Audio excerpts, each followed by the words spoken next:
Iron Man 3 est le premier film de la phase 2 du MCU. On y suit encore une fois Tony Stark après les événements de New York. Ces événements l'ont terriblement marqué et il semble s'affaiblir psychologiquement à la sécurité du pays. Au même moment, un dangereux criminel du nom de Mandarin perpétue des actes terribles à travers le monde. Des menaces de plus en plus grandissantes se font envers l'Amérique et c'en est trop pour Tony qui décide de prendre les choses en main. Donc voilà, si vous ne voulez pas être spoilé, je vous invite à quitter la vidéo. Et allez, c'est parti.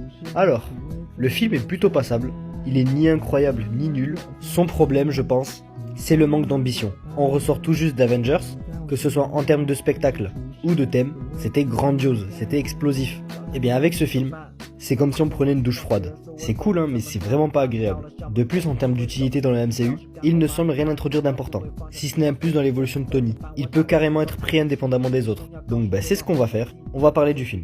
En termes d'histoire, toute la partie sur Tony était intéressante. La gestion du traumatisme de New York, l'enfermement dans ses responsabilités de héros, tout cela ajouté à la défaite qu'il subit dans le film, ça nous montre vraiment une nouvelle image de Tony.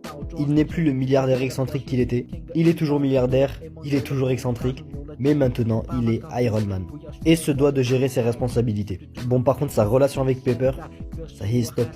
On a compris, ce n'est pas facile d'être en couple avec quelqu'un qui ne pense qu'à la protection du pays, c'est pas facile, il est jamais là, on a compris. Merci. Au niveau des autres personnages, c'est assez anecdotique quand même.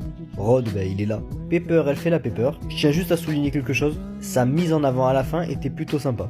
C'est bien amené. Je ne dirais pas que c'est gratifiant quand même, n'abusons pas. Mais c'est cool de voir les rôles un peu s'opposer. Et c'est la meilleure manière de faire une scène ayant un message à faire passer. Parce que bon, on l'a compris, c'est le féminisme. Mais elle est utile au film. Gardez bien ce passage de la vidéo en tête. Parce que lorsque l'on parlera d'un certain film, j'en aurai des choses à dire sur ce genre de scène. Ensuite, au niveau des antagonistes, forcément un petit peu déçu que ce soit pas le vrai Mandarin, mais je trouve quand même que le personnage est assez fun, mais j'ai surtout apprécié la symbolique derrière. Que ce soit Tony ou Killian, les deux se cachent derrière une identité afin de jouer leur rôle. Le rôle de héros et sauveur pour Tony, par l'image d'Iron Man, et le rôle de destructeur pour Killian, de par l'image du Mandarin. De plus, si vous le voyez bien dans le film, les identités sont toujours floues. L'armure et donc le symbole d'Iron Man a été porté par Tony et Pepper.